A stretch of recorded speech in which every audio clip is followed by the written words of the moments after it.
Hello, everybody. How you doing? I hope you're having a fantastic week. Welcome back to Fans React. We haven't done a live stream for quite a while, so it's nice to have everybody back watching and everybody here in the room with us. We've got everybody drinking. I think Dan's the only one that hasn't got anything. I've got myself a Moretti. We've got Matthew Lead is drinking cider. We've got the very healthy Sean Middleton on court, which isn't too healthy. We've got Sam Miguel for Graham, and Dan is just going to suck his lips or something like that. Yeah, he's got some water. But yeah, how's everybody doing? We'll start with you, Matthew. How's things going? Is what? Sorry? How's it going? Oh, how's it going? Sorry. Just the intro music deafened me a little bit. It's very loud. I got a shock when it came on. No, I'm good. I'm very good, thank you. I'm really looking forward to being on. Just been missing really doing live streams, the whole routine.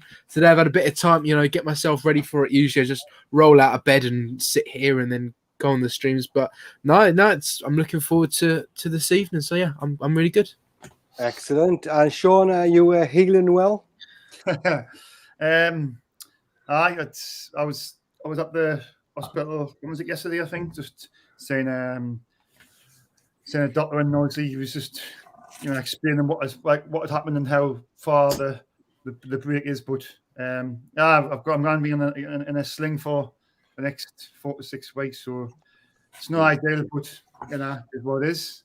Yeah, exactly. Yeah, get you out of work for a little bit. That's the plus side. So. Dan, how are you doing, mate? Life treating you well? Yeah, I'm doing well. Back to school soon. Last year of college, but it's been a good summer. A lot of cricket, a lot of football. Yeah, Football. Cool. And Graham, you've just come from the pub, I believe. I have. Straight from the pub, straight to here. It's all good. Excellent. Right, if anybody wants to leave any comments in the comment section, just drop it in there. We'll have a look at when we can and answer whatever we can do. Also, we have super chat enabled if you want to do that. That's up to you. Perfectly fine. So we're basically, we've got a quiz in a bit, which I'm going to start. 20 questions. Everybody's welcome to play. It's very easy to do. We'll tell you how to do it, but it's all done through Kahoot. There you go. Graham's disappeared somewhere. Yeah, so we'll do that soon. Also, I want to get some questions from the lads as well. Find out. Basically, we might as well start now with you, Sean. So far this season, obviously, we've only played 4 games, won 3, lost 1.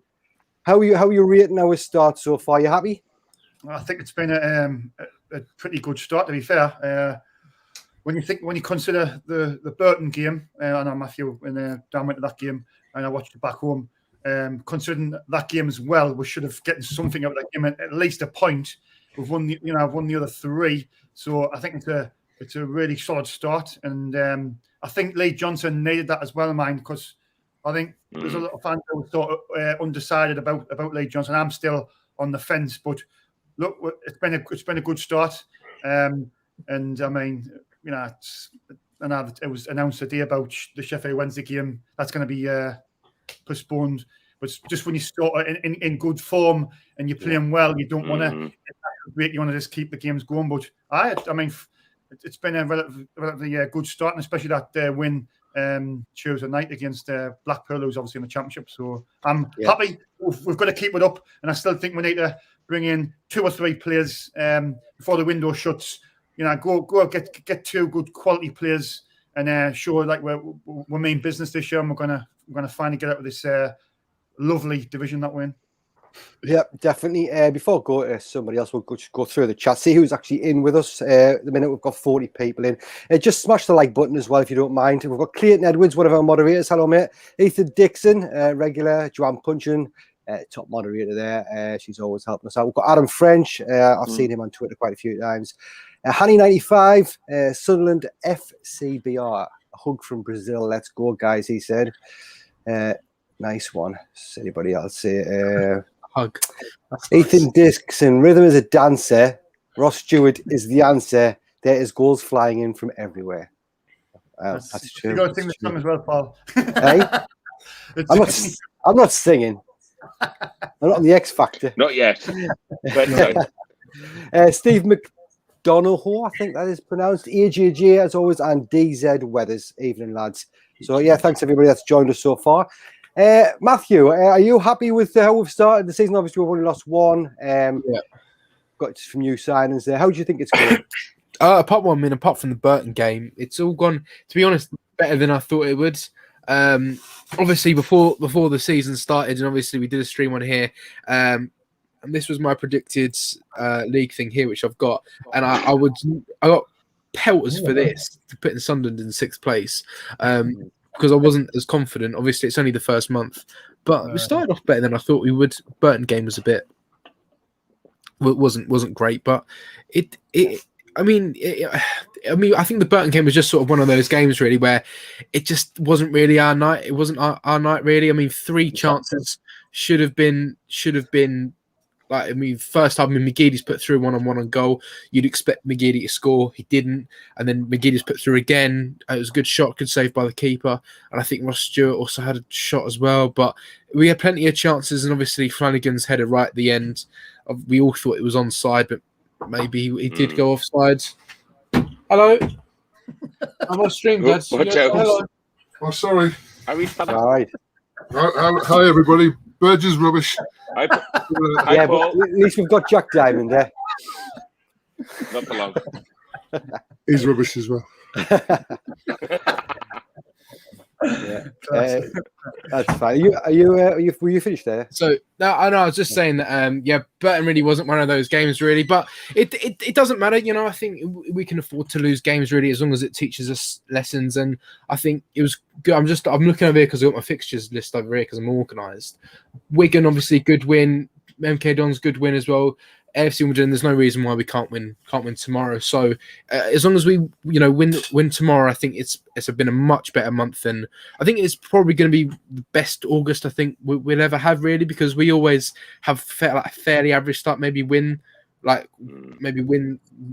or 2 games in August. But I mean, if we're going through and winning 4 games in August, that's promotion form. So it's a good start to the season, definitely. Yeah, definitely. How are you doing, Dan? Have you been to many games this season? I mean, I know it's a start, but have you gotten to many of them? Yeah, I went to the first game against Wigan. So he won that. Obviously, that was a good start. And I went to Burton as well. So I made it to 2. So you've had 1 win and 1 loss, yeah. Yeah, I sat with Matthew in the Burton game and we lost again. Now this is getting ridiculous because me and Dan have sat together 3 times, right? 3 times and 3 times only, right? The first one was Gillingham. We lost that 1-0. We scored a goal, ruled offside. Then Coventry, lost 1-0, scored a goal, ruled offside. Third time, Burton, scored a goal, ruled offside, lost 1-0. Same result 3 times, same thing. So that's the things coming through. So that's the last time we're going to do it, just so everyone can just hear that, because that's just ridiculous. It's the end of our friendship, unfortunately. Yeah, I'm sorry. Even if you just have a seat apart, it might be all right. Do you know what I mean? Ethan O'Neill was in the middle of me and Dan for the Burton, so I thought maybe because he's there, but I don't know. It still didn't work. Yeah. Red leader, right, Graham? How you find it? You've been to some of the games, haven't you? I missed Burton away, and I missed the first game of the season against Wigan. But we've looked pretty decent, if I'm honest. A different style of football from last season. We seem to be very quick on the ball, especially through the middle. And it's kind of pleasing to the eye. It's good to see. Obviously wins are great, especially early on. Points are important. The earlier you score them, the better it is. It's a shame we've lost Sheffield at the internationals, but do you know what?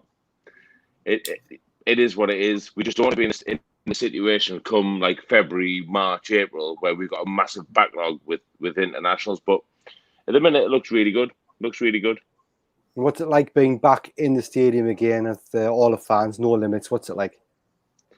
We're before the watershed. I'm allowed to swear. Yes, go for it, mate. It's fucking tremendous. It is absolutely fucking tremendous to be there. It really is.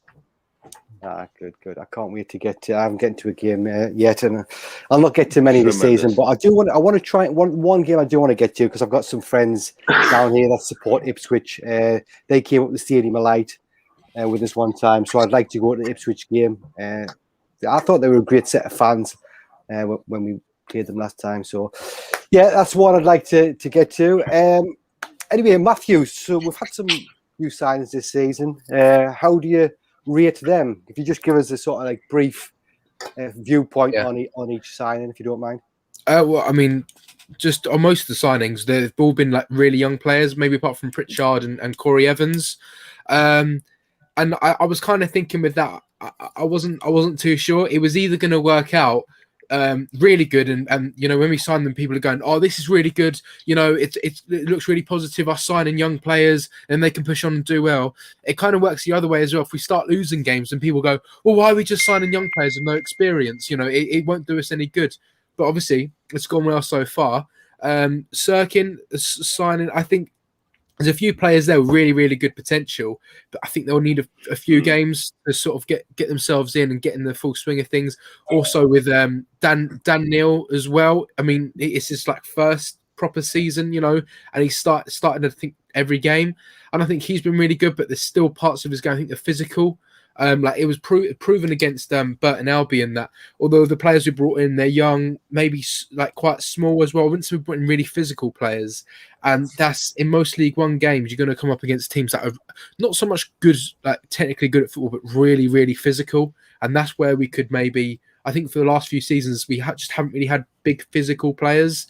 So I think it's just sort of about maybe bulking them up, or maybe bringing in maybe one or two players that are going to be, you know, more physically able than they are. So yeah, I just I mean, they're good positive signers in my mind with good potential. Yeah, also as well, Hugh, what's his name? I don't know how to pronounce his name. Huggins or whatever. Huggins. Yeah. What's his name? I would have said Huggins.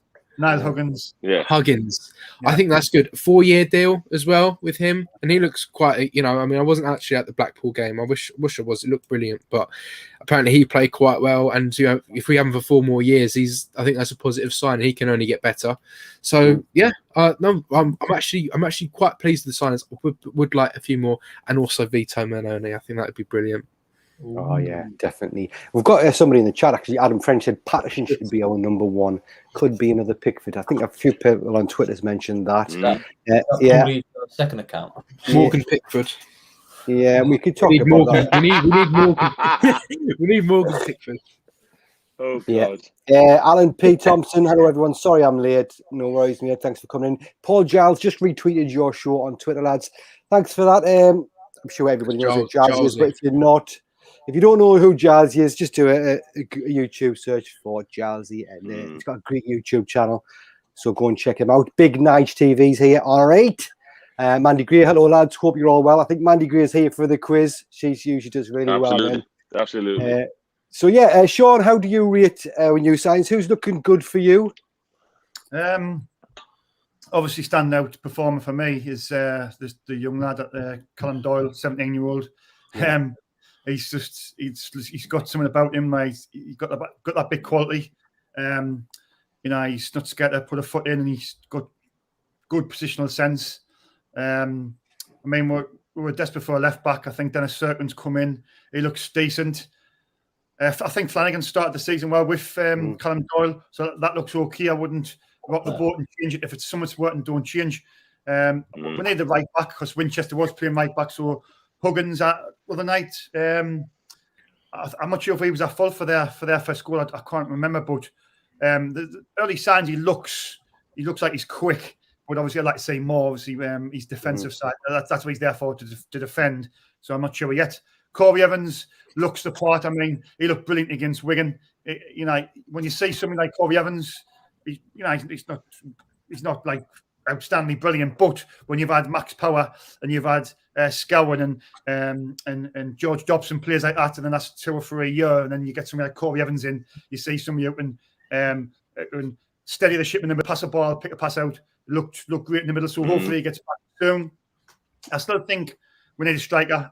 I've had this discussion with a lot of Sunderland supporters, but I just think Moss Stewart, he's not the man to get you 20 plus goals. I still think we need to get a striker, but I'm not sure if Lee Johnson's going to put his faith in Moss Stewart to get the goals. But I think the new guys has looked okay.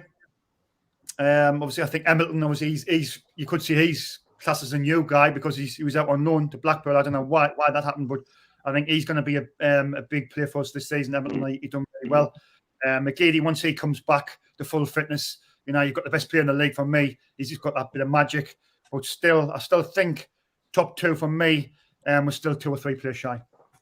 Yeah, no, I totally get that. What you were saying about Elmington as well, I think the Lowndale actually did do in the World of God. I think it's given him a big boost of confidence, come back like fresh and raring to go. Quickly, Alyssa Rowell's here. Evening, lads. Hello, darling. Hope you're all right. Mandy Greer, I seen you at the match on Saturday. Just gone, Matthew and Sean. You should have went up and says hello.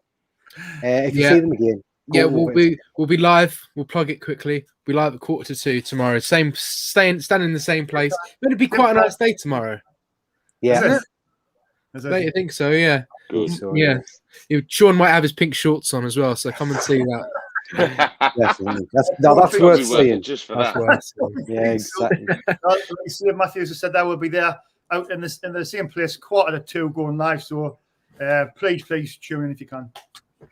Yeah, definitely. We'll get all the links sent out for that before it goes on as well. So that'd be fantastic. Joanne Punchin, please give the lads a thumbs up. Yeah, that'd be fantastic. Harvey Clough, can we talk about that old woman at the ticket office and why is she so miserable? I don't even know who that is, but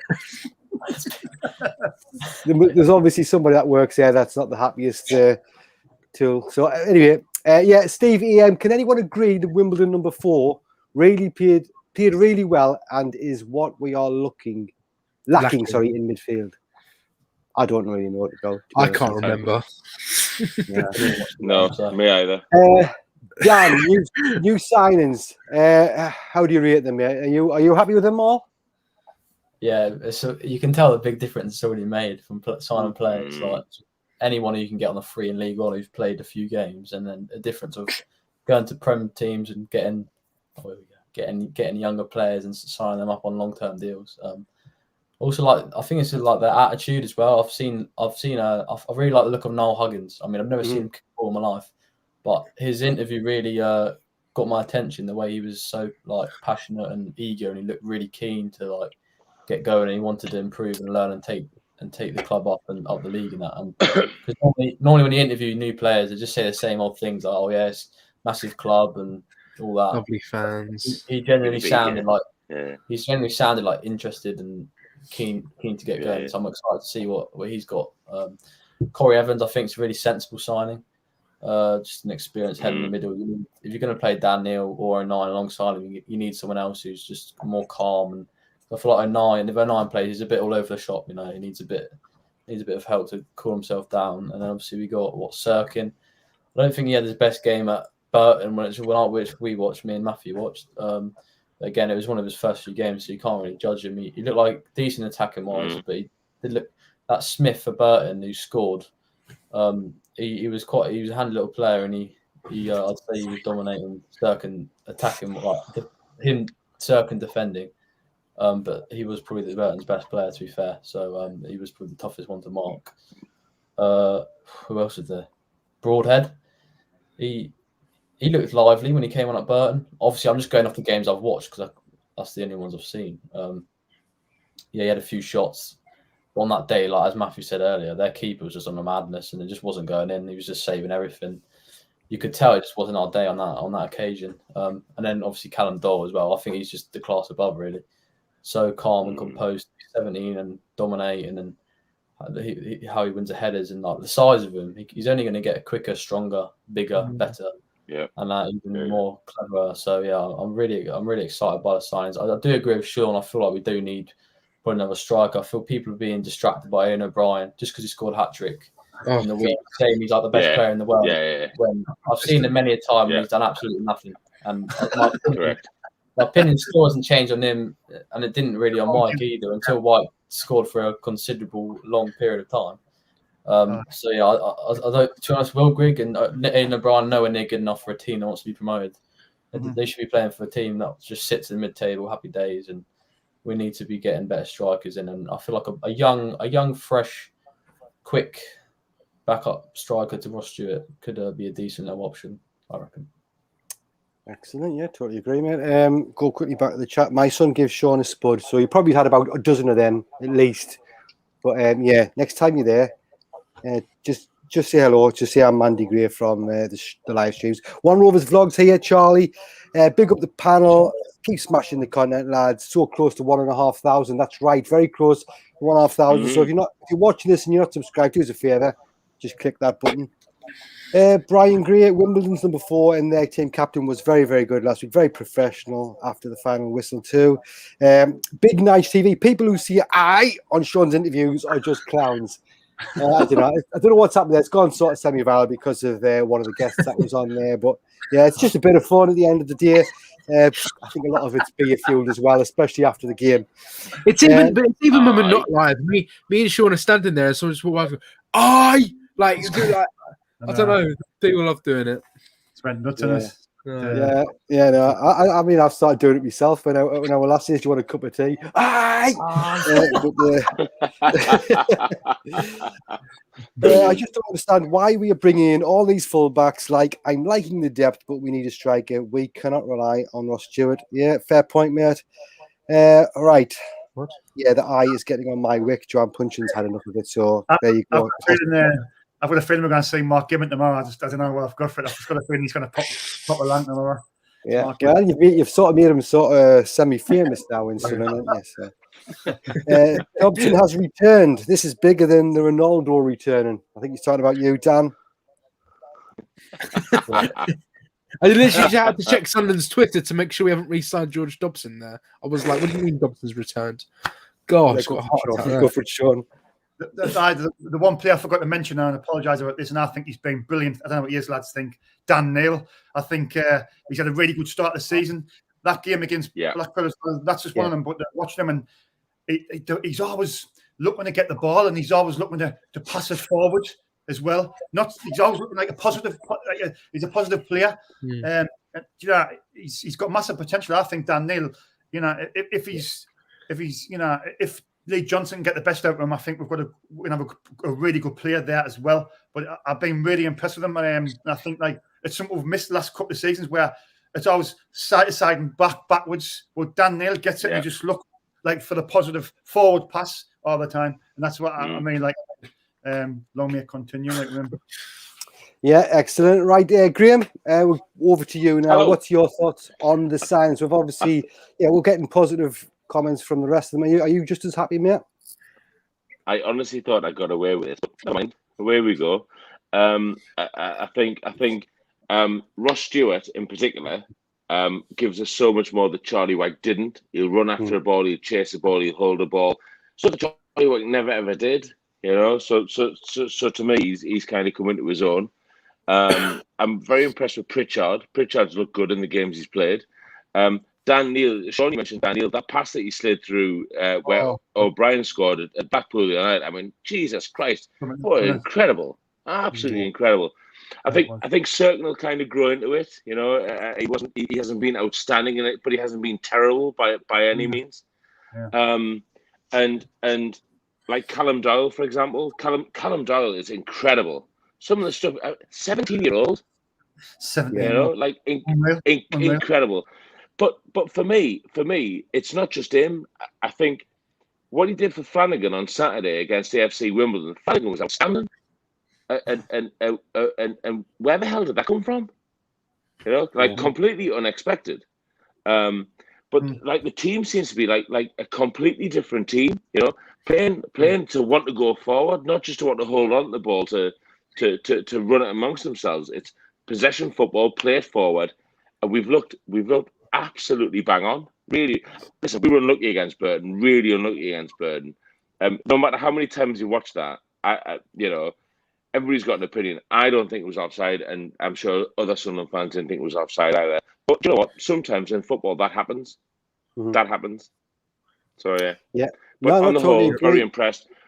Could do with somebody. Could do not necessarily to play with Stewart, but to lead the forward line. I still don't think Aidan O'Brien's it, if I'm honest. Nice that he got a hat-trick, everything else, but I don't think he's that second person. I genuinely don't. Fair enough. I totally agree with you and Sean regarding Dan Neil as well. I remember, I think it was pre-season of the previous season, he passed the through ball for I think it was Grigg. Will Grigg, yeah. And I remember thinking, then I want to see more of him. We never really did see him that much. He needed a good run in the team. No, he scored. He scored. Oh, yeah, he scored. So yeah. it must have been a good pass. Absolutely. Just quickly, I want to go through the comments again before we start the quiz. First of all, Joanne Punchard, big massive thank you for the super chat. Legend. £4.49 donated. Money. Excellent. Thank you very much. Why the 49, Joanne? Yeah, thanks for the extra 49 pence. It'll cover like every penny counts, doesn't it? So right. Just while we're talking about money, right? Yeah. Last Saturday was my first home game, right? So goes in, gets a pint at the bar, and it was me and my mate, and we got 2 pints of Carling, and normally that'd be about £9. When the bloke said, "Oh no, that'd be £7," they've taken £1 off the price in the club. Hang on a minute. Are you buying out-of-date stuff or what? But I tell you what, don't bother me. A pound off a price of a pint works well for me, I'll tell you. Well, it all goes down the same pipe at the end of the day. it's cashless now, isn't it? Yeah. Is that all right paying with your card or? Yeah, listen, I'm like the Queen. I don't carry money at all, so cards work for me. Yes, Even trying to rob me. Big Nige TV said, when people read Sean's interview, he looks mad. Are you mad? Is it frustrating sometimes? Or no, I seen that comment earlier on. Like I just no, not at all. I don't. It's sort of obviously the Blackpool game of the night when they first start shouting. I know. I'll start like thinking it wasn't just trying to grab the mic. Obviously, it's the expensive mic, so I've just got to be careful. Make sure that they didn't try and run away. No, the cheap mics, Sean. The cheap mics, yeah. Yeah, don't tell everyone. We found out Graham hasn't got any money. He's probably, who knows, got about maybe 2,000 quid in his pocket. Don't tell him it's an expensive mic. Jesus. Yeah, that's right. Matthew. Yeah. At the game tomorrow, are we going to go for 30,000 people at once saying aye? Why? Maybe. Yeah. Oh, you could start it off. We could try. Yeah, you got one end, I'll get the other. We'll start shouting. Aye. At the start when the bloke hands come on, and he shouts the players' names out. He shouts, "I'm going to win this afternoon." Yes. Everybody in the crowd. Aye. Love it. Joanne Punter said she'd give them a right hook if they were shouting in her ear. So yeah, it's a good job she's not doing the interviews. Jesus, they've been sued ages ago, haven't they? A mess of Joanne.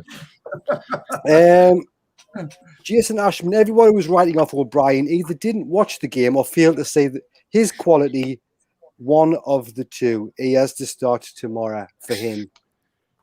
Fair enough. It's all about opinions, yeah. Sean, for Prime Minister. Sorry, go on, mate. Can I just go back to Jason? Listen, I interact with Jason quite a lot on Twitter, right? Where have you been watching him the last 18 months? He's been shite.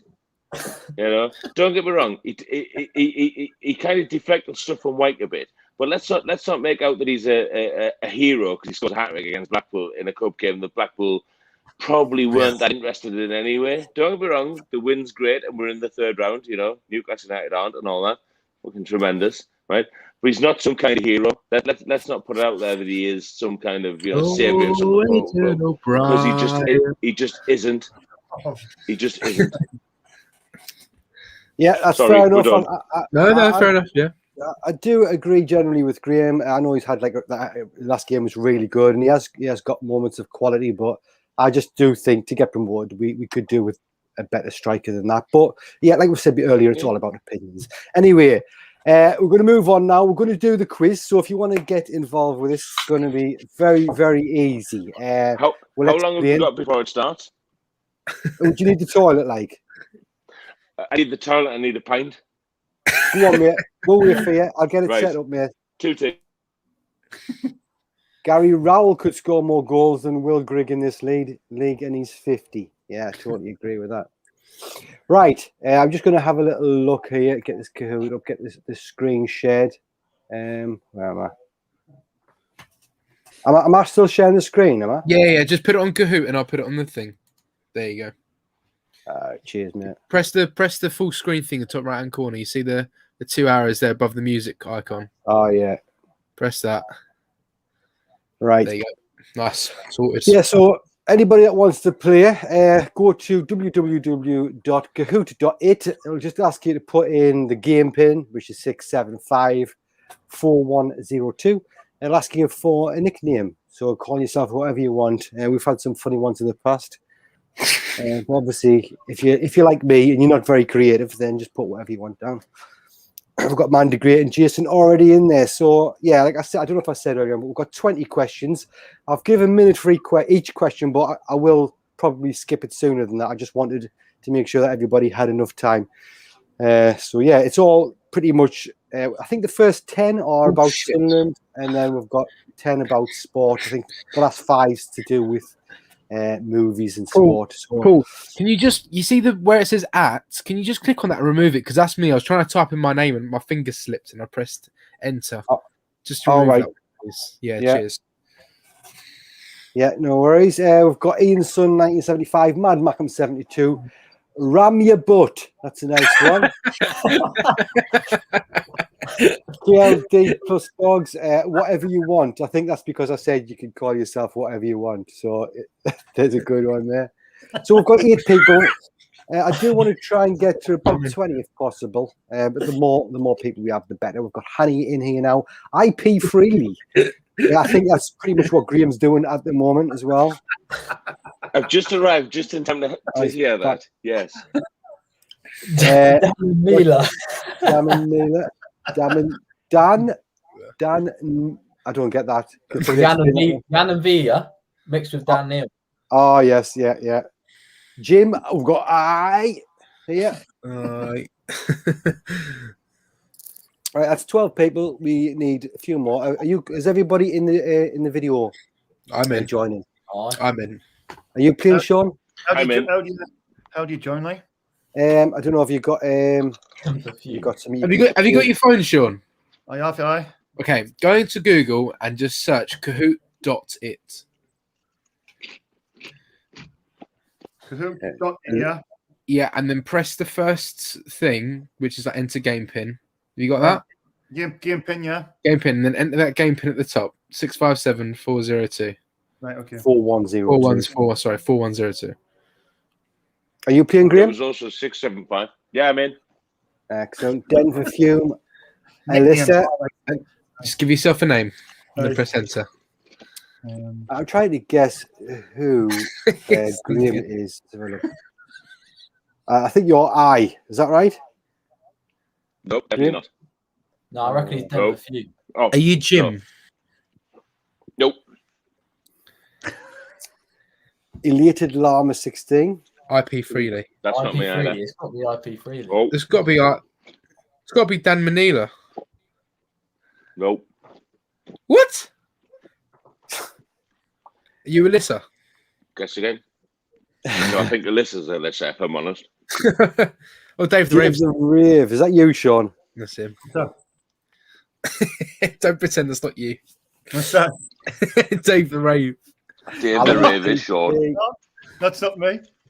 Right, we need to try and get another 3 people in here before we start. Come on, what's your usernames? Tell us. Do you want to keep it private? I reckon Humphreys, whatever you want. Possibly. 1 out of 1. I put something else, and it's got me as elated Llama 16. That's mine. I put something else. Nope, elated Llama. I didn't put that. Only you can do that, Sean. There you go.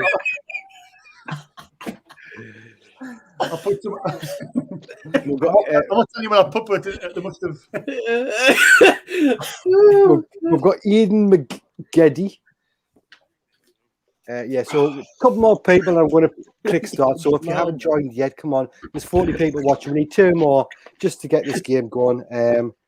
It's going to be an interesting one. Like I say, we've got 20 questions. It should be good. We'll just give it another 30 seconds or so. If not, I'll just start it. Paul, I didn't hear because I was getting a beer out of the fridge. Are the 10 Sunderland related questions, or what's the other? Are the others on sport? There's 10. I'm trying to remember now. I did it when I was half asleep yesterday. There's definitely 10 Sunderland questions, and I think there's 5 general sport questions, and there's 5 movie/sport questions. Go on, start. Movie questions. Movie questions. So movies that involve sport. Yeah, basically. I reckon Dixie Normus is here, so I think that is 0 the sign up. Stevie. That's the sign we're going to have to just get started. Oh, that's Stevie, isn't it? That's the one you had your photograph with. It is, yeah. Yeah, he's good lad. Good lad. Right, we've got 20 anyway, so I want to click start. So if everybody's ready, we'll go for it. Here we go.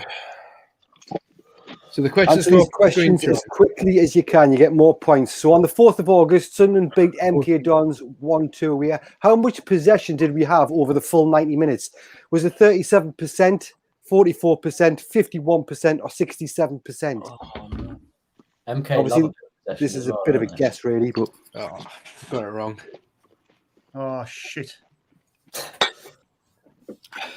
Anybody try going to the bar at MK Dons away? We're going to horrendous.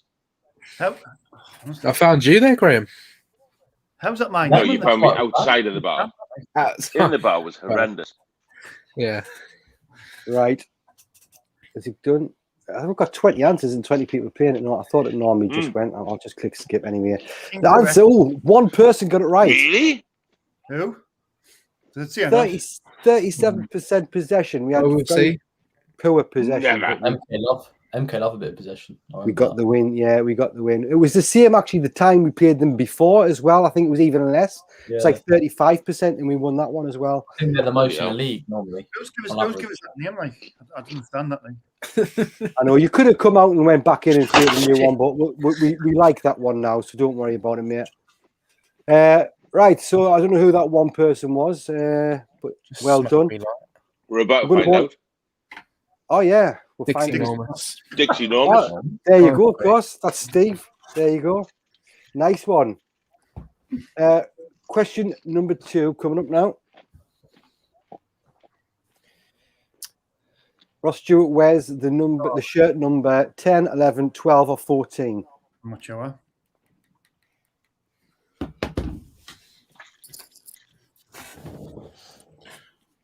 No, I think I've got. I apologise if you can hear a baby crying. I think my daughter's having a bit of a fit downstairs. We've got 19. Come on, there's one person. Right, there you go. That's all. So I'll just skip that. 12 people. Piss off. Yay. 12 people got that right. Well done. Obviously, one of them 12 wasn't Sean. Where did you put Sean? Number 10. That's who's that? That's Aidan O'Brien. Aidan O'Brien, number 10. That was just the guess. Yeah. Right. Remember, the quicker you answer the question, the more points you get as well. So if you know the answer, get it in straight away. We'll move straight on to question number 3. What was the home attendance against Wigan? Was it 28,123? Was it 29,093? Was it 30,912? Or was it 31,549? I definitely know that one. Definitely, definitely know it as well. Yeah. I haven't. Not a clue. I don't begin with a 3.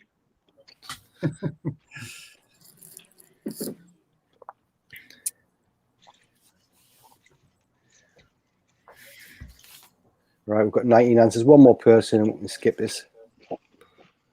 Get your answer in quickly. There you go. Right, we'll skip that. One more person waiting on Google. No. Never. No, it was 31,000. It was 29 against Wimbledon. No, it was 31 against 31,000. 31. It was 31. No.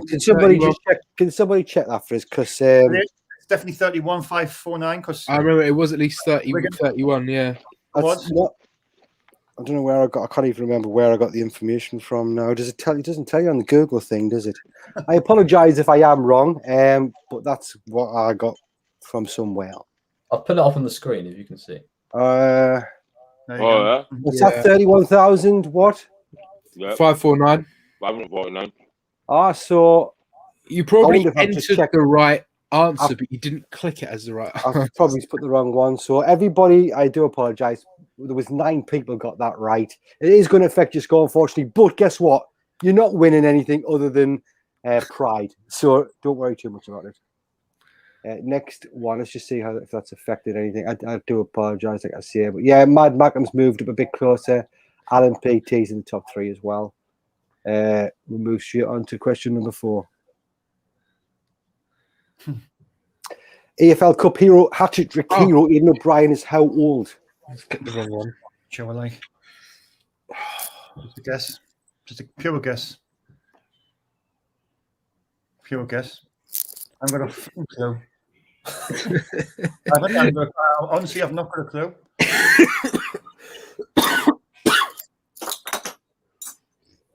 I knew it was 27. 27. Did anybody in this room who got I it knew wrong? it was 26 when he signed. Oh, God. Did you get it wrong, Matthew? I put 28. Yeah, I got it. Nice one. Well, 6 people got that right, so well done. I'm in 10th place. Ooh. Mad Mackham 72 has moved a bit believe closer. it. Denver Fume and Danham Neal they're up there. So we'll move straight on again. And neither. Question number 5, true or false? Ian McGeady got married in 2013 to Claire Healy. Jeez, how the fuck are you busting at that? What? It's all there. It's all there.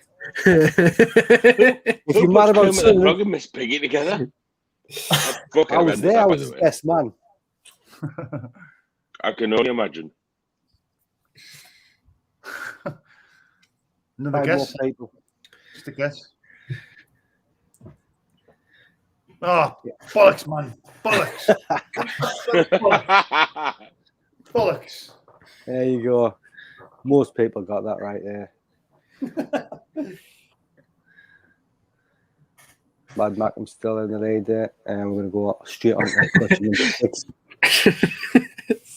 Which player was born 12th of April 1993, aged 28? Is it Carl Winchester, Will Grigg, Corey Evans, or Lyndon Gooch? Oh, yeah. Come on. Really? Mm-hmm. I actually know this one. Sean, make him easy, why don't you? Huh?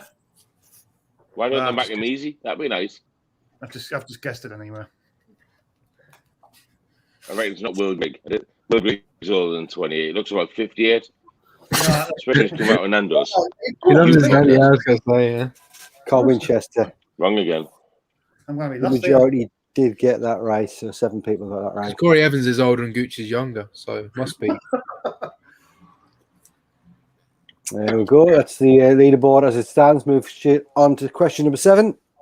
Which SCFC player was on loan with Burton Albion in the 2019-20 season, making 19 appearances and scoring 20 goals? Dennis Kirkin, Corey Evans, Niall Huggins, or Nathan Broadhead?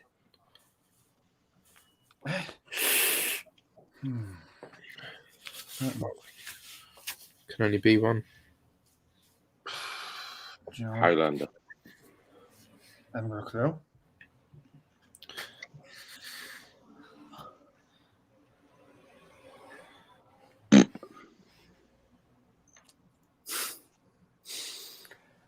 Come on, a few more answers. We're waiting for, 4 people, I think.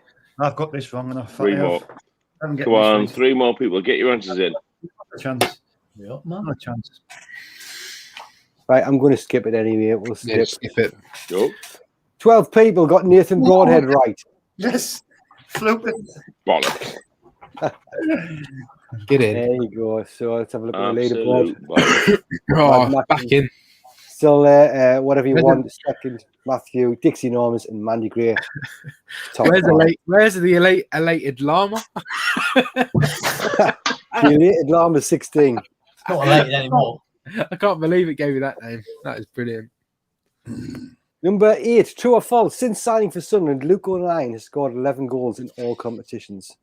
Oh. I don't know if it's as many as 11. It could be. I'm just guessing again here. No, never. Ooh, Gotta be joking, man. very divided that, but yeah. I didn't get a chance to answer that. Right. No, I was going to say, where's Graham?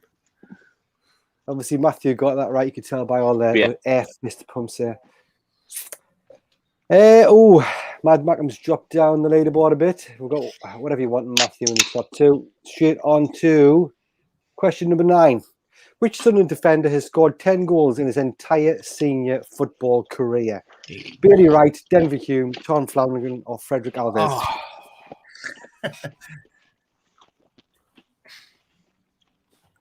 Oh, yeah. Seriously? I bet Flanagan. I bet you. And I went Bailey Wright. I love it. Right, 16 answers in. Come on, get your answers in quickly. There we go. Get out, man. Get out. Tom Flanagan. Never in the fucking world. Yeah, there you go. 11 goals. With the own goals. Eh? With the own goals. I didn't see it. It didn't see it. It could have been. Right, there's the leaderboard. Not much change there at the top there. Next question, last one for Sunderland. 2013-2018 saw SCFC record the 38th highest average home attendance in the world of football, with an average of 39,249 fans. Is that true or is it false?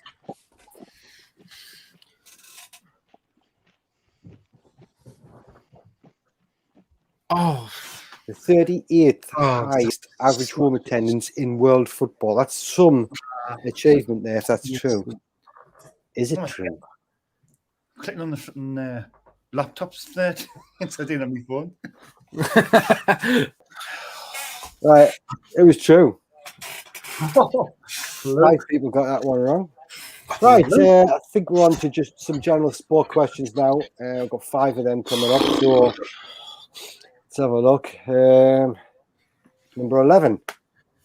This Formula F1 driver started out at Tolman, went on to join Team Lotus, McLaren and Williams. Who is it? Is it Nigel Mansell, Ayrton Senna, Alan Prost or Jim Clark? Oh, I know. Are you fucking kidding? It's a sport question. It's well seen who's written this ball, isn't it?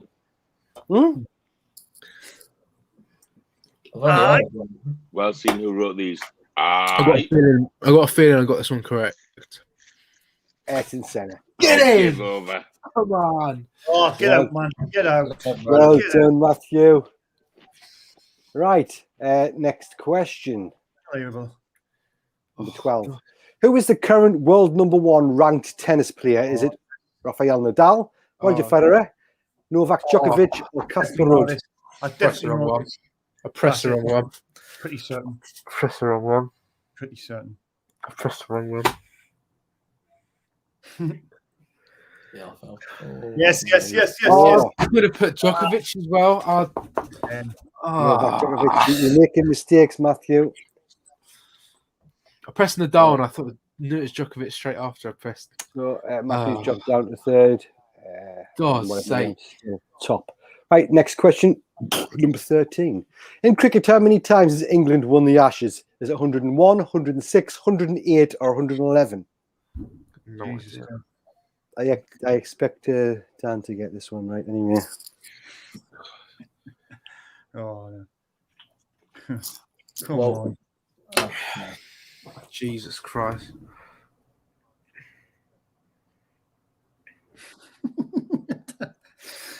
Dan, do you like your cricket like?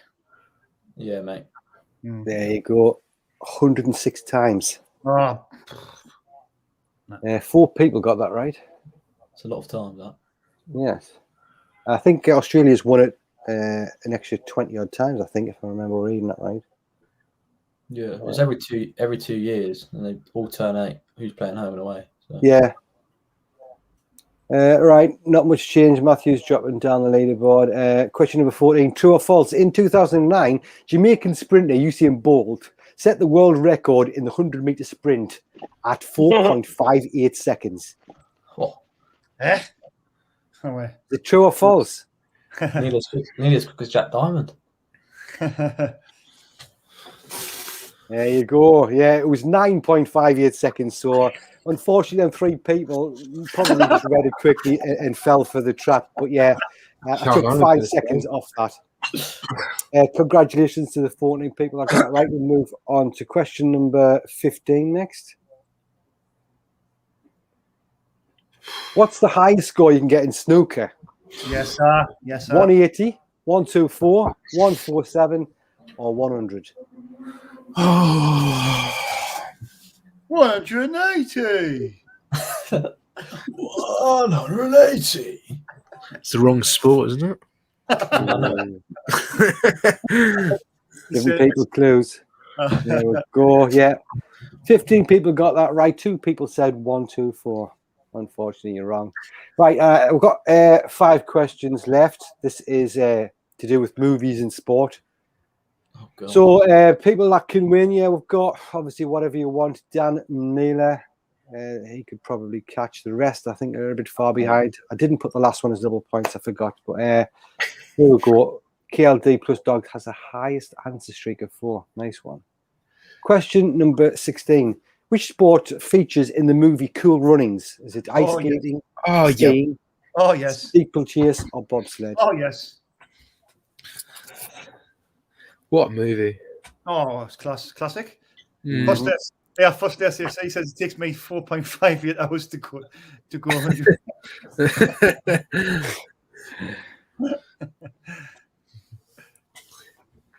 was nice to see him get on the live stream as well.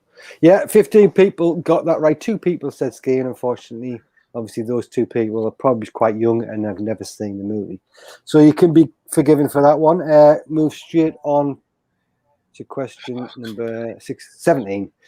The movie Rush features which sport? Is it Formula 1, the 100-meter Olympic running, ski jumping, or windsurfing? This is ridiculous. I know this one actually. Rush. It's gone on through Netflix the other day and it came up. Yeah, it's good. It's a good film. I haven't got a clue. No. Same, I haven't either. No. I think I've just got this wrong. I think I have now. Pure guess. Me now. Formula 1. Oh, honestly? Yeah, 10 people got that right. Right, so leaderboard. Well, it's a bit tight at the top. The last 2, maybe. We'll go straight on to number 18. In 2015, a movie was made about Eddie the Eagle. What sport was he involved in? Swimming, ski jumping, diving, or karate? Here we go. Fun fact. Pretty certain. They filmed that down the road from me. Is that? Yeah, there's a big ski centre near me, and they filmed it. I was going to say the Binfield Diving Centre. No, not actually. Most people got that one right there. 14 got that right. Whatever you want. Well in the lead now. Question number 19. What sport is featured in the movie Space Jam? Basketball, baseball, ice hockey, or American football? God, right. I don't know, but I believe I can fly. The new one coming out. I think it's that torture. Yeah, is that Space Jam 2? I think there is a Space Jam 2 now, yeah. Yeah. It's coming out now. Or it's first one. Out soon. Yeah, 14 people got that one right. In the chat, just quickly, Ryan Hunter, about Nicky Lauda and James Hunt. That was a great movie. Yeah, definitely. I should. If anybody likes Formula 1 anyway, watch Rush. Brilliant film. Force the SCFC. I'll crack that one tomorrow on the stream if you want. I don't know what he's talking. He's cracking something off on the live stream tomorrow. Whoa! Yeah, I don't know what he's talking about. What's that? Yeah, I'm just cracking one out here tomorrow. Yeah, I'm just joking around. Sean, this might be niche market tomorrow, by the way. Right. Well, the last question. Let's see if you can get this one right. Question number 20. Which sport is featured in the movie Creed? MMA, mixed martial arts, wrestling, boxing, or judo? I believe I can fly. Oh, yes. Oh, I yes. believe I can touch the sky. 15 got that right. Well done, everybody. God. Did you get that wrong? I rushed it.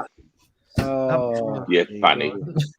Apollo Creed's son, isn't it? It proves I don't know anything Exactly. else other than stuff about Sunderland. Anything about Sunderland, I just don't know. Yeah. Fair enough. Let's have a look at the podium. I think I came last, you know. Third place, Mandy Gray. Well done, Mandy. Well done, Mandy. Second, Dan Neela. First. First place. Whatever you want. Is this Dan, is it? Whatever you want. Is this you, Dan? It is, isn't it? I called that earlier on. Well done. Excellent. I finished 8th. That's good. That's a bad out of 20 people, isn't it?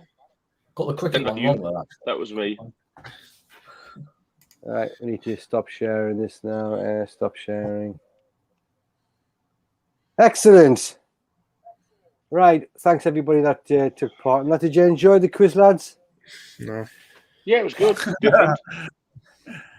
Brilliant. The elated llama's not quite so sure. No. No. Oh dear. Jesus. Unless Matthew wins, he's never happy. I think Dan enjoyed it. Yeah, so that's the main thing. I just find it funny when Matthew doesn't do well. So yeah. Oh, cheers. Forced SCFC, not me knob, man. He's talking about a joke, right? Excellent. I was only messing with you, mate. Man, again, not bad. The players, yeah, that was good. Way better than I would have done. So yeah, Hanny95, absolutely loved the quiz. Cheers, thank you very much. Right, we'll crack on a little bit more. I've got a few more things I just want to ask. There was somebody said earlier on about putting Patterson down as the #1 keeper ahead of Burge. Now, Burge has got his critics. Definitely, we all know that. Some people think he's quite decent. We'll go first of all to Matthew. Yeah. What do you think about that? Do you think that's a good? Would you take the risk of putting Patterson in ahead of Burge? Yeah, I would. Because I think I don't know. Listen, I think we still need to sign a goalkeeper. But no, I think Patterson he did all right. He did all right against Wimbledon. I think he's still got a lot of developing to do himself. I think really. But I think he's definitely got potential. Will I chuck him in? I don't know. I'm actually not too sure because I don't really think like Patterson is. I was a bit. When he came out, I think there was against Wimbledon. There was a corner that came in from Wimbledon, and he came out to try and collect it, and the ball was too high, and he made a mistake and came out. And then I think the Wimbledon player headed it towards goal, and it's cleared off the line. So he misjudged it. He came out and then just left his goal open. Now that is a sign of a very sort of inexperienced. That's quite a bad mistake. That is. So I think I'm not too sure. Overall, he had an all right game. Didn't really do much wrong. Go on, Graham. Sorry, I'm just going to come in here and say, Lee Burge, MK Dons away, right? We are winning 1-0, right? Yeah. Lee Burge rolls the ball out to the defender who's got no visibility of anybody around him, and they equalise. Sorry, the attacker, and they equalise. Yeah. I'm sorry, but for me, it's listen. Remember when we went away with Jordan Pickford, right? He was a young'un. Right, and look what happened to him. Right, to me, I think Patterson's got to start. I really do. Don't get me wrong. There's probably another keeper coming in somewhere. Right, but for me tomorrow, if I was writing the team sheet, Patterson would get the shout before Burge did. Confidence more than anything else. Confidence for him. Right, Burge just to me, it's just full of two. Listen, ask your father.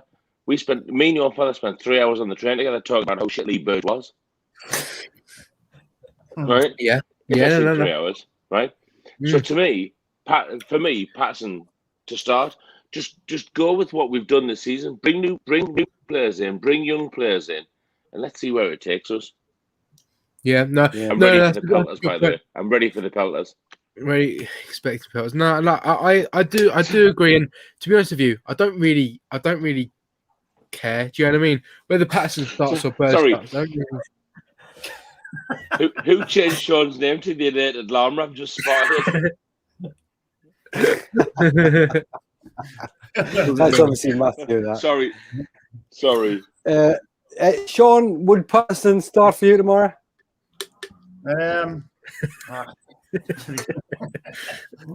To be fair,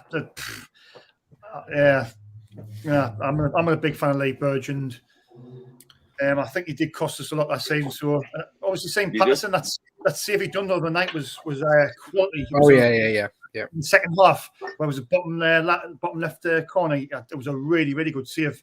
I think he definitely done himself justice by starting well. You know what? I would start Patterson. I really would. I think I'm with you. I had this discussion driving down with the couple of lads, Cass and Chippy, when they were seeing Lee Burgess. He's a number 2 goalkeeper, not a number 1 goalkeeper. But look at Patterson he looks like he's half decent keeper. But if you want to experiment with any of these young guys, you've got to do it in this division, really, aren't you? If they're not going to break through in this division, they're not really going to go very far in the game. So I would start him. Okay, fine, no worries. Dan, are you going against everybody else? Do you agree Patterson should start? No, I agree. Lee Bird's just not the answer for me. It's failed before. You may as well try something different. I think he's played the last 2 games. I think he's done a decent enough job. Obviously, he did make that one mistake against Wimbledon, but they didn't score from it. So, end of the day. Exactly. Can I just make a point? Sorry, Zach. Can I just make a point as well? Today, I don't know how I started watching it, but I was watching the highlights for not last season, but the season before, the 1920 season. We played Burton at home. We went 1-0 up, but we actually lost the game 2-1. Lee Burge was in goal that day for us. And for Burton's first goal, a player had a shot, and Lee Burge just pushed it out straight in front of him, and Burton player headed it in. So this isn't like something Lee Burge does. Fair enough. Every keeper makes a mistake. This is what Lee Burge does, and Lee Burge is at the age now where it's not like he's going to stop making those mistakes. Whereas Patterson, who's like 20 years old or whatever, maybe he makes a mistake, but at least he's got all those years ahead of him to try and change his game a little bit and learn from them. But Lee Burge, at the age he's at now, is just if he's made the mistakes for the last 2 years and he's making them now, then it's just that he's never going to change. So to be honest, I'd be more inclined to give him Patterson a chance. Go on, Graham. Matthew. Yep. When did your dad come into the room, and when did he start impersonating your voice? He what?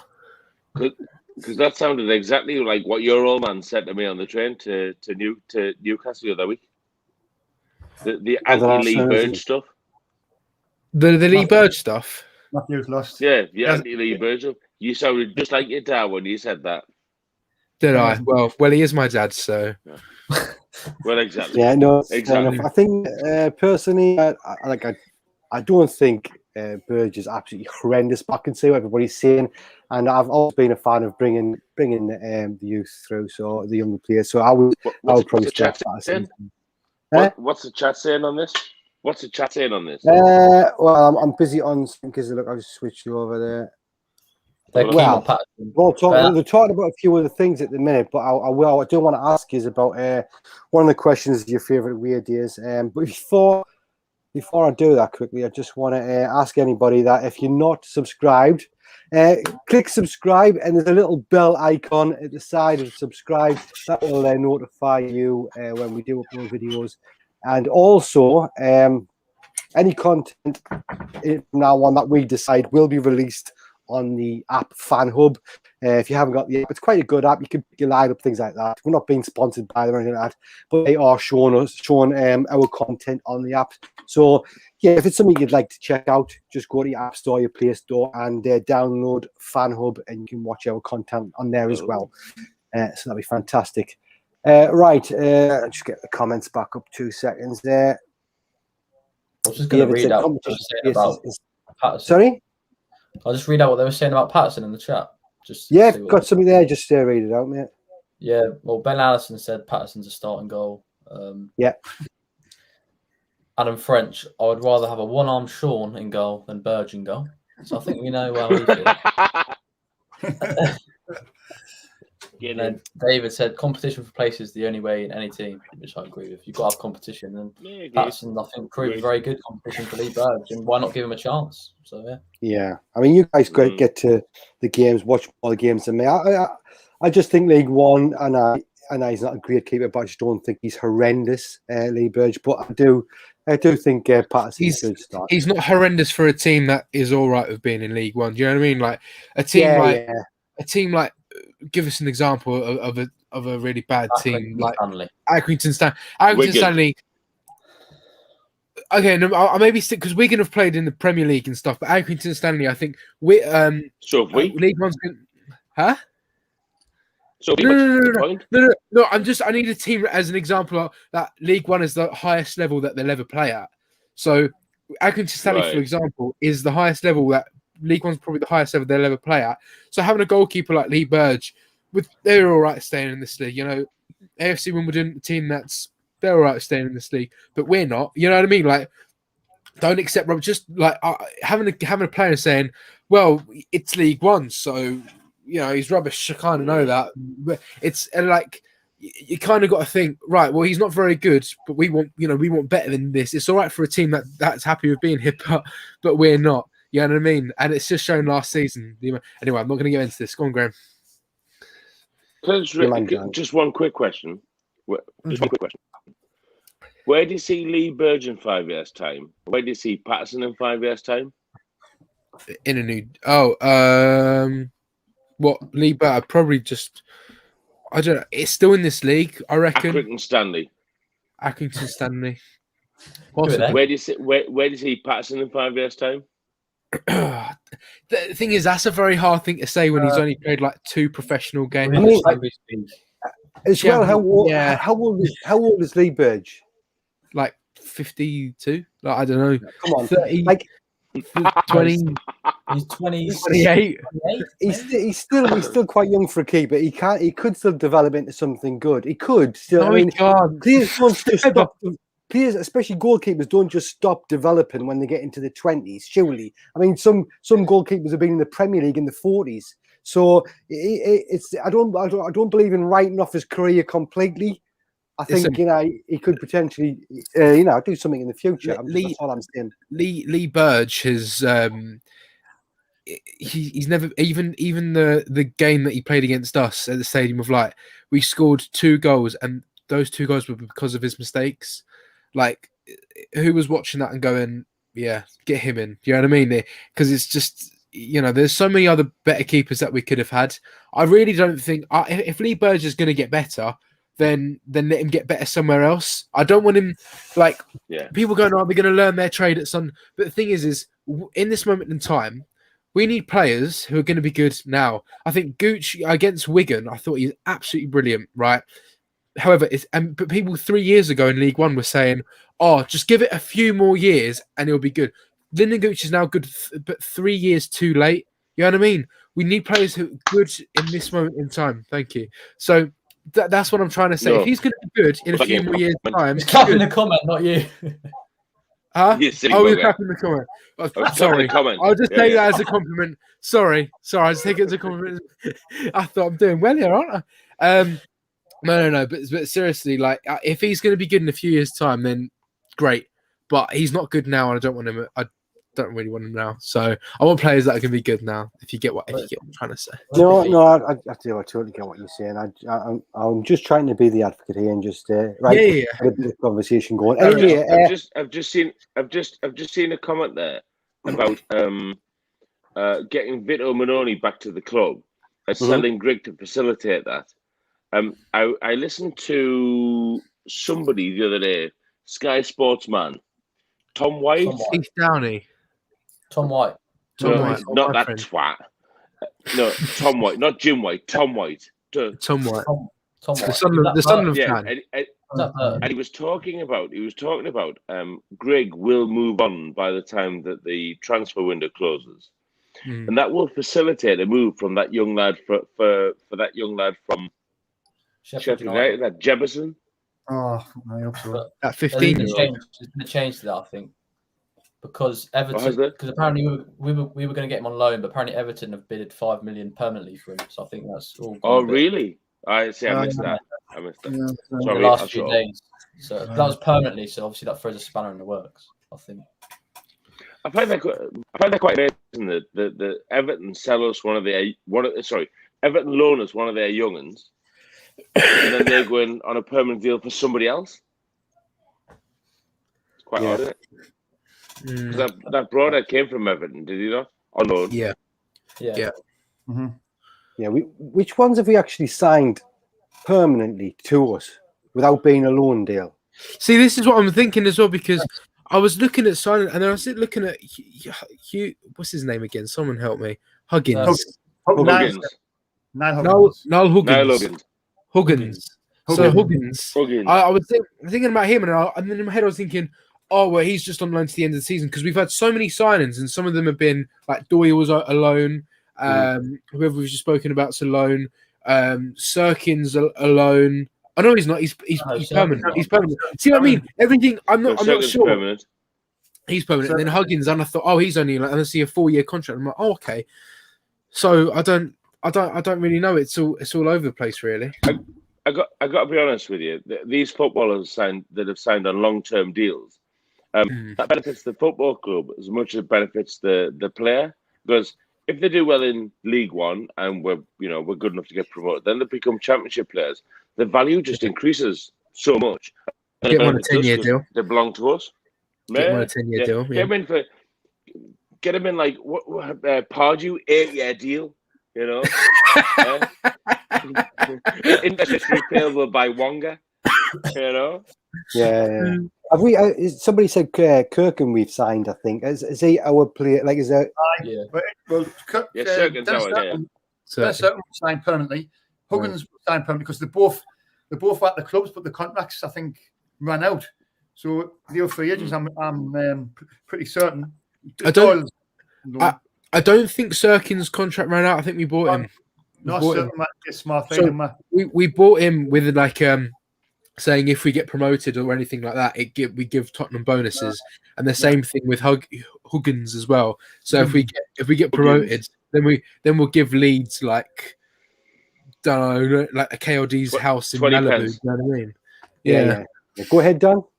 I think Sirkin's permanent, but there is a buyback. I believe there's a buyback clause with him, so Spurs can buy him. There is a buyback. Yeah. Oh God, I can't remember how much money it is. It was between 5 and 10 million or something. I can't remember the exact amount. After a certain amount of years, after like 2 years, say, or something, they can buy him back for a set amount, no matter what happens.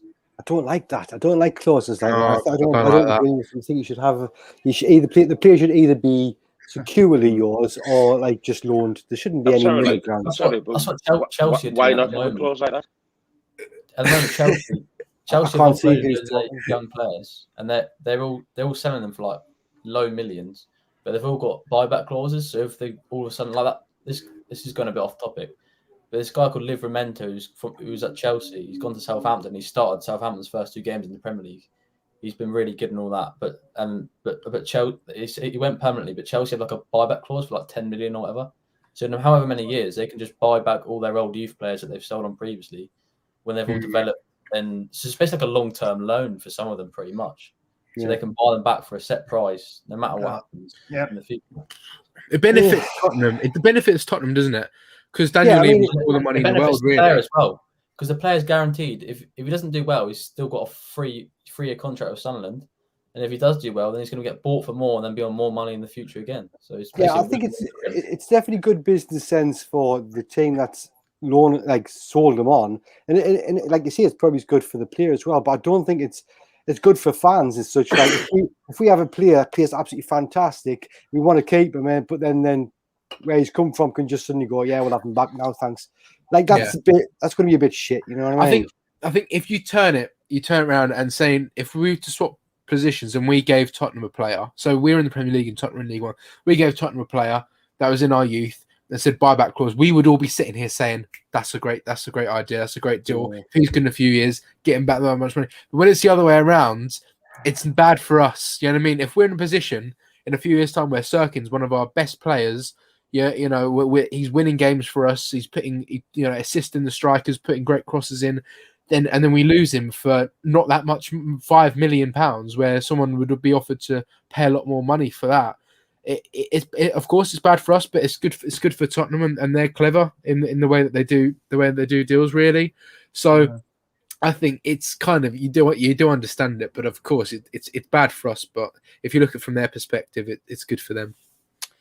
Yeah, fair point. Where's Graham gone? I don't know. I can say like a white round thing, but it's not him. It's no. Might be.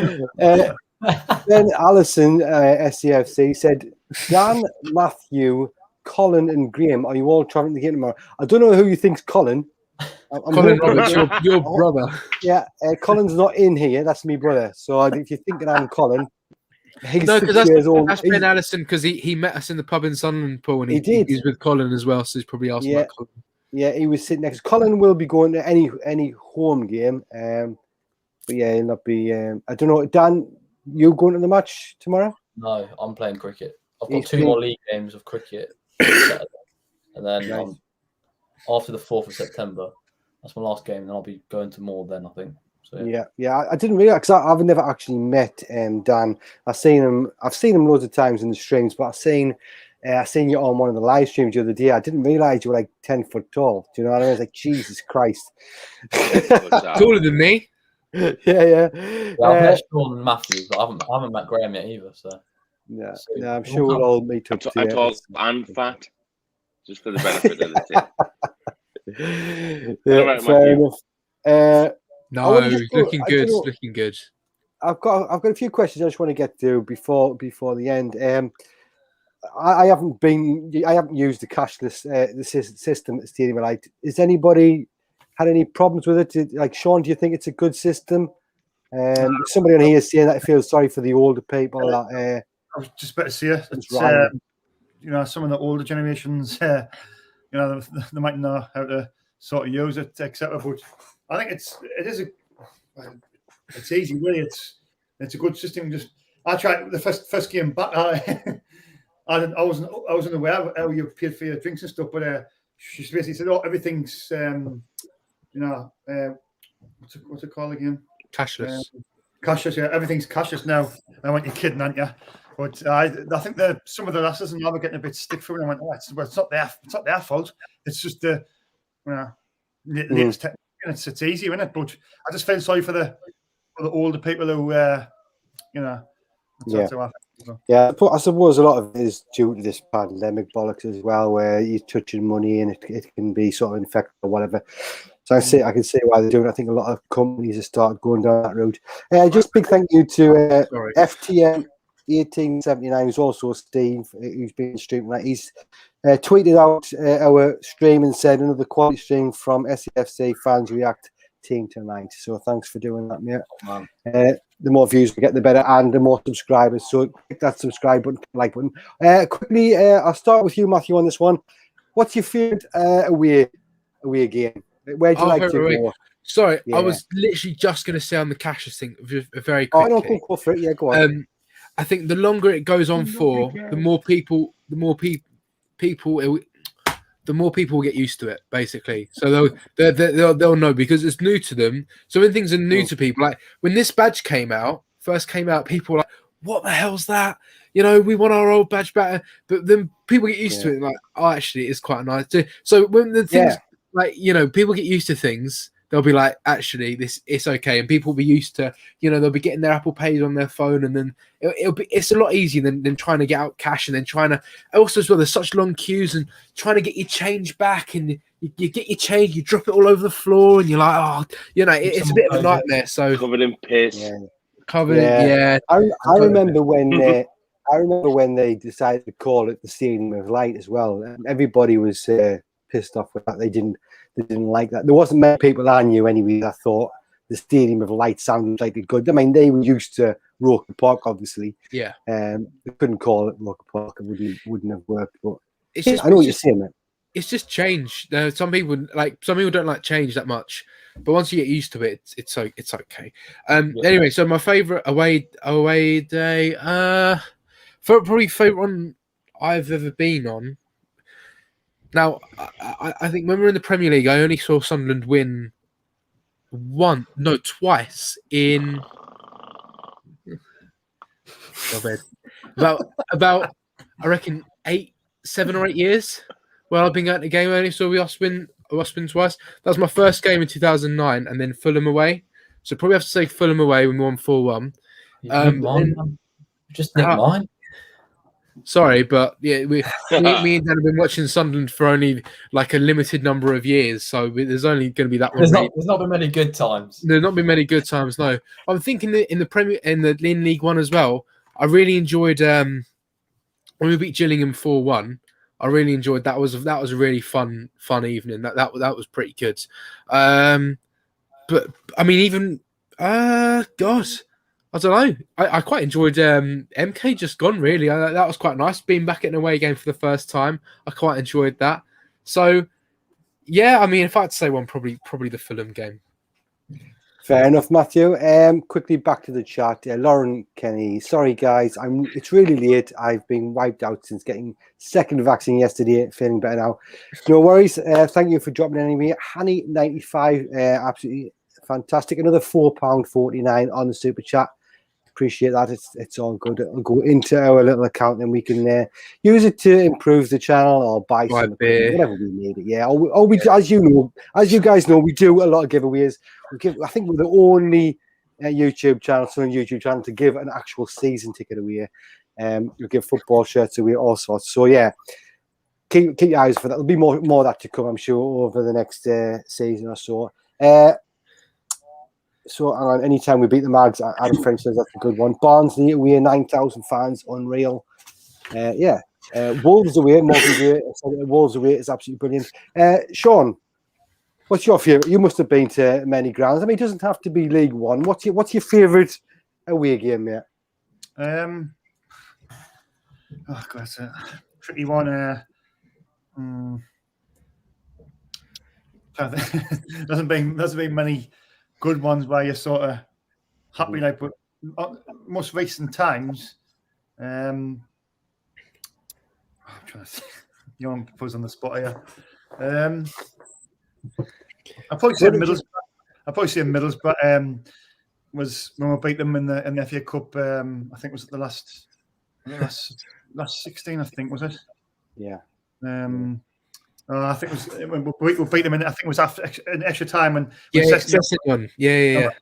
That was a good night because Middlesbrough probably hate us. Like, didn't realise how badly they hate us. Like, but obviously we hate the Mags. But we hate We hate Borough. Middlesbrough class it as a big derby to them. We class Newcastle as a big derby, really. I remember Sunderland used to quite often saying to Middlesbrough, "You're small town in Yorkshire. You're a small town in Yorkshire," because that's all they are to us. They don't really mean that much, but it's a big deal for them. So we'll let them have it. You know what I mean? Quickly as well, Lauren Kenny, 2 payments there from the super chat of 179. Really appreciate that, Lauren. Thanks very much. I hope you're doing well. Decent watch, lads. Sean, Ethan Dixon, Burton, 3-1. I don't know, is that a game playing now, is it? Yeah, must be. All right. SEFC favourite for me is Anfield away. I tell you what, the Liverpool fans, to me, they're some of the best fans in the world. I just loved watching the Liverpool fans. When I was younger, I was like, that was sort of me second team. So, his favourite, as for the ground, probably Blackpool. Just gone as the best game. Yeah, fair enough. We'll go to Dan. Have you got a favourite away ground, away team that you like to go to? I was generally going to say Fulham as well, just because it's pretty near. I think it's a nice old ground. I like that ground, and we always take a full stand there as well in London because you get a lot of people live in London or near London. I've used to be from Sunderland, but in terms of atmosphere, I have to say I quite going to Portsmouth as well. I think. Oh, Jesus Christ! But I like the atmosphere there is always electric, and it's always a good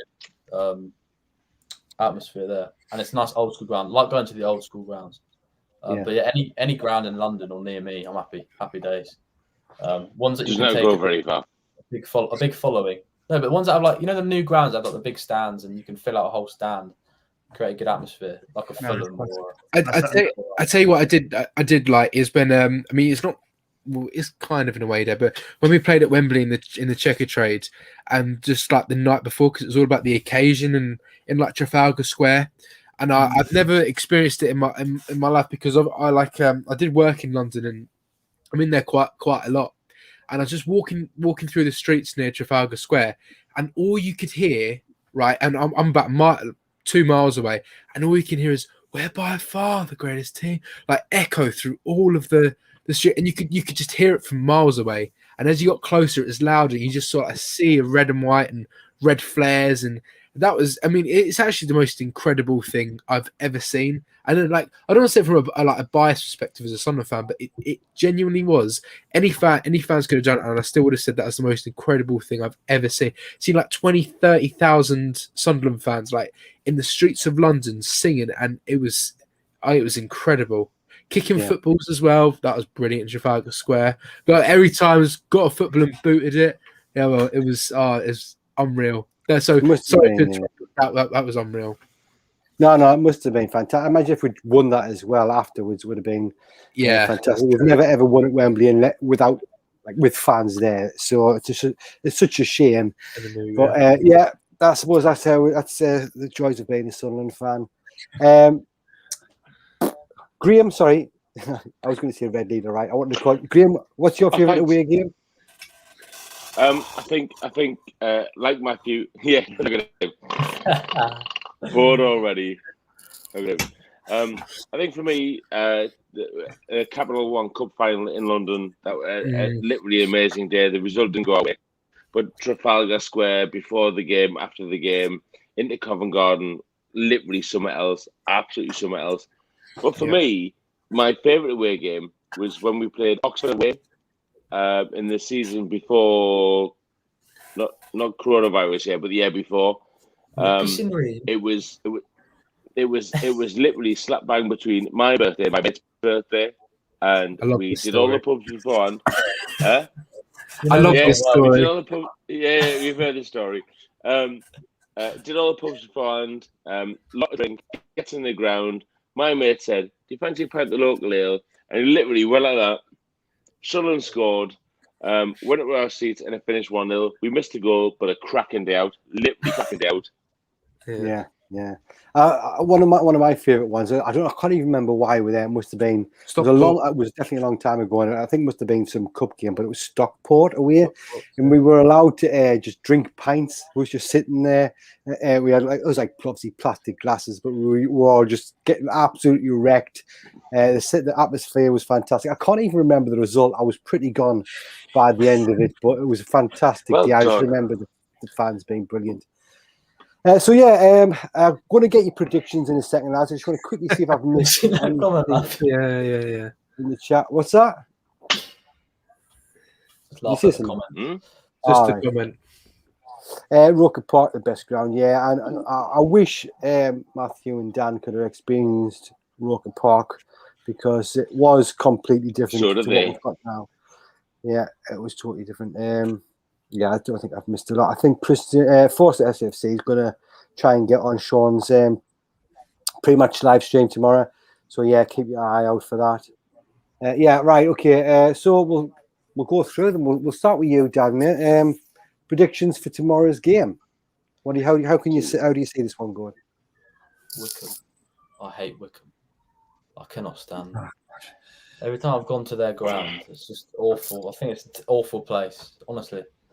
Their fans were just disgraceful.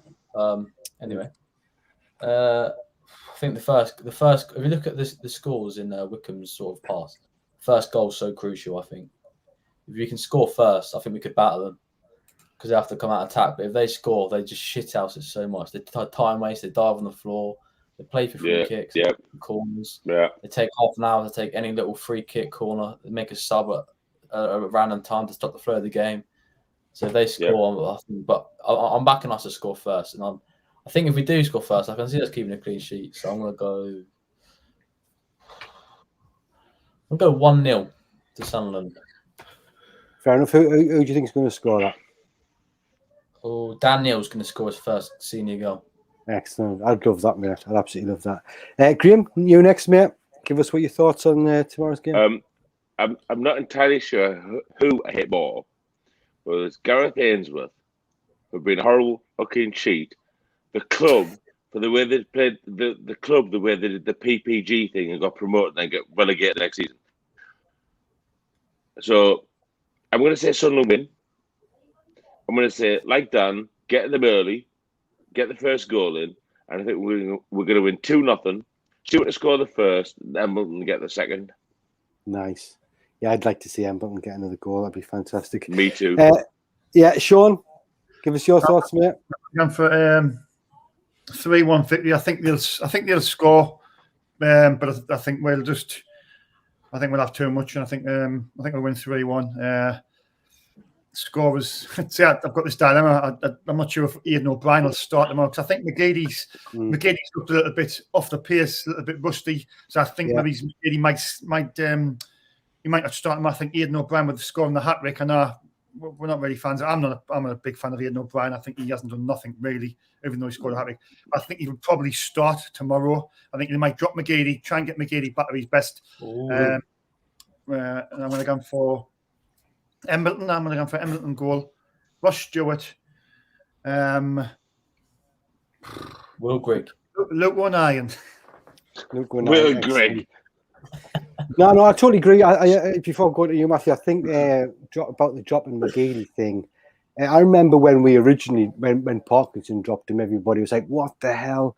And granted, he is probably the best player in League One sometimes. But when we did drop him that time with Parkinson, we had a good run of games after. People were thinking, "Shit, yeah, he's actually done the right thing by dropping him."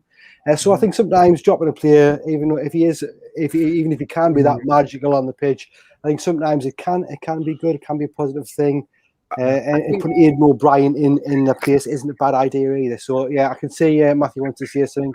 I think there's one thing dropping him, but I think Parkinson, it wasn't just dropping him; it was completely kicking him out the club.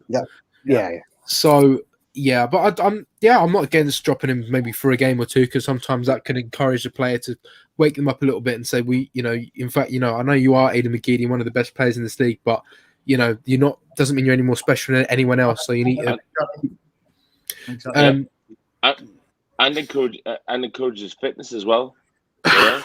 He's been struggling for a long time as Aidan McGeady and played through it and been fucking tremendous throughout. But at some point, you've got to rest him just for him. Yeah. I think we're going to have to manage. We're going to have to really manage McGeady well this season. I think he's obviously 36. Bingo. Absolute bingo. You've got to try him now. I think it's got to be. Like you see, he's not playing any of the cup games. He's just going to be playing, hopefully, just the once a week and keeping him fresh and keeping him sharp. Absolutely. Yeah, absolutely. Yeah, fair enough. Go ahead, Matthew. Continue, mate. So I think for tomorrow it's going to be Wycombe. We're going to try their game and try and waste time or whatever, but I think they're not going to be able to do it tomorrow. So I reckon we'll win 2-0. Very standard. Alex Pritchard in the first half to score and then to get his first goal, and then Ross Stewart in the second to round off a 2-0 victory. So should be nice and sort of like not an easy win, but kind of comfortable. We'll do it. Comfortable win. Yeah. Right. Well, I love all the optimism. I'm going to continue with that. I'm going to go for 2-0 win. I think Ross Stewart's going to get them both. So, I'm from what I have seen of him, I've been really impressed with his all-round play, not just goal scoring ability. Yeah. So unless any of the lads have anything else they want to see, I'm quite happy to end the stream there. We've been going for well over an hour and a half now. I do want to see it. Go on. Have you got something to say, Sean, or are you just moving on? It's just encouraging people to spread the word about our channel, really, and just like you see, its subscription is absolutely free. Doesn't cost a penny. It only takes a couple of minutes. As Dan's trying to cut me there, but please look at please spread the word. Tell your work colleagues, tell your family members to subscribe. It just helps us on the way. It's absolutely free, like you see. So please subscribe, and don't forget to join us tomorrow, me and Matthew, in our normal place at 1:45, going live. Yeah, definitely. Yeah, there is a lot of fans, I think, get us mixed up with another channel that does similar content. But yeah, don't forget, we are SEFC Fans React. you know, just if anybody says, "Are you this?" Just put them right. Put them right and say, go and subscribe. Yes, SCFC Fans React. We love the content. We love everybody being involved with the channel. We've had fantastic first season on YouTube. To get like almost 1,500 subscribers in just over a season is pretty impressive, considering we didn't have any YouTubers with thousands of subscribers start with us on the channel. So we started with zero. Exactly, we've done it from the bottom, from zero. You know what I mean? Exactly, that's a really good point. We've had to do everything from the bottom. You know what I mean? Everything. Yeah. Go on, mate. Paul, I remember when we started this, we were recording videos that you put together after a game. Right, yeah. Dodgy videos. Take 37, right? And look at it now. Honestly, it's fucking incredible, man. And it's all down to you guys, you're the guys we have on. And the people watching us, 1,500 people. Oh. He's pressed the wrong button. Please tell me he's still talking. His wife's probably come over, pressed the power button, went, "Get downstairs and make me a cup of tea." Who kicked me out? Who kicked me? No one did. Nobody. You went. You went. That was class. Whatever. No, you can't kick anyone out of stream like that. Oh, Graham, finish your thing. I was cutting out on your So we started recording our own videos, right? Where take 35. Hi, I'm Graham. This is my right. And we go to the stage where we go live, right? And people want to know the kind of stuff we do. 1,500 people have subscribed and get the notifications, and we get people here liking, commenting on it. Honestly, tremendous. Yeah. Keep it up, guys. Honestly, keep it up. Mm-hmm. Yeah, only going to get better as well. Yeah, absolutely. We've got some fantastic subscribers on the channel. Get really involved with the channel, and like Sean's videos now, his interviews after the game are doing fantastic and really good views. And to be honest with you, it was to be expected because he's the only one anybody wants to be interviewed by after the game. So yeah, if you see him, go up to him. He's really approachable lad. He'll get you on. You don't have to scream down his ear. You don't have to grab him by the neck, especially Sean. Now he's got an injury. Yeah. Just on that note, twice this season already, I've tapped you on the shoulder and gone, "All right, Sean," right, and walked straight past. The reason I've done that is I've got a train to catch home because it takes me fucking hours to get home after a game. So it's nothing personal. So if tomorrow after the game I go, tap, "All right, Sean, it's me," and I'm just keeping walking to get home. But I think, were you sitting behind us at MK Dons? Were you just? And I was literally right behind you. Yeah. I thought it was. I thought it was you. Like, yeah. Who's that big user stood behind me? Yeah, that were me. No, but like you see, I think somebody's already said in the live chat as well. Whereabouts am I going to be tomorrow? What I try to do is I try to like just go to different parts of the ground. I've done the north stand. I've done that the first game, and last game at home I've done the crazy corner, the south end. I thought I was a bit crazy when I go on that, and I think I think me and Matthew was saying on about going back to maybe beyond the northeast corner. Matthew, maybe where the away fans are, getting a little fight, something a bit more exciting. Yeah. I was probably where I was stood. Yes, where I was stood where I was stood, it was just I was right in the middle of the fans coming out. You've got to try and sort of stand a little bit out the way so you can get them. Do you know what I mean? Get them across. Yeah. Well, I think we're going to try and go live again sometime as well, because I think if we can get that working, that'd be really good. Yeah. Can I just say? I want to say as well, because now they're all making points. Of what I've just remembered something I wanted to mention. But when me and Sean were live last Saturday before the game. This girl called Chloe that does drawings and stuff of players, and she's also done one of Sean as well. She started doing one of me. I don't know if she's finished it. That took a long time, to be fair. Yeah, to take a long time. You got to get all these details, Anyway, but she gave us it's the hair, yeah, exactly. Anyway, she did give us a very nice drawing of the Fans React logo, and it was incredible as well. It was exactly like how it is. So it was very. It was brilliant. Sorry. Yeah. Have you got a photo of it? I've got. I think I've got a photo. I think I screenshot it actually. I think it was put on. Was it put on Instagram or it was put on the Instagram it was story? Here. So she literally drew that. Oh, Wow. That's And it was pretty much That's bang incredible, on. isn't it? Yeah, that's incredible as well. But that's Was your hair wet incredible. there, Matthew? Had you run a mountain? Yeah, before you took that picture? pouring with rain. Honestly, it was really, really nice. She wasn't very interested in coming on the show, but she walked up to us and gave it to us, and it meant a lot. It was very, very kind. So thank you, Chloe, for watching.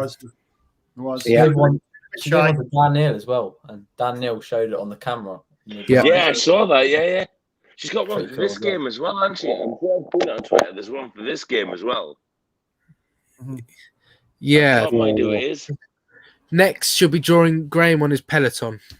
We all want to see that. You fucker. You'll have to put it on a frame, take that frame off behind you and put that on. You're on a Peloton. Yeah, it has to be, he has to be wearing lycra only as well. Yeah.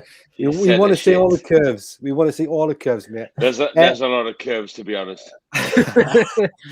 Anyway, I do want to end it there. We've been going quite a while now. I do want to just say I apologise if I've missed any of the comments. Sean's got his hand up. Sean's got his hand up. Oh, go on, mate. I see, like I say, I'm not certain where I'll be outside the ground full time. Obviously, everybody knows where I'll be. The pre-match will be on the same place, same location, but we're just me and I just sometimes like with the first game, I said to Morgan, the cameraman, I said, "Oh well, I'm going to go to the south stand," but then I changed my mind last second and I ended up going where the away fans were. Sometimes I just sort of have a sort of inkling where to go. But and I come out and I see him, he's walking around like that, looking for you as well. So yeah.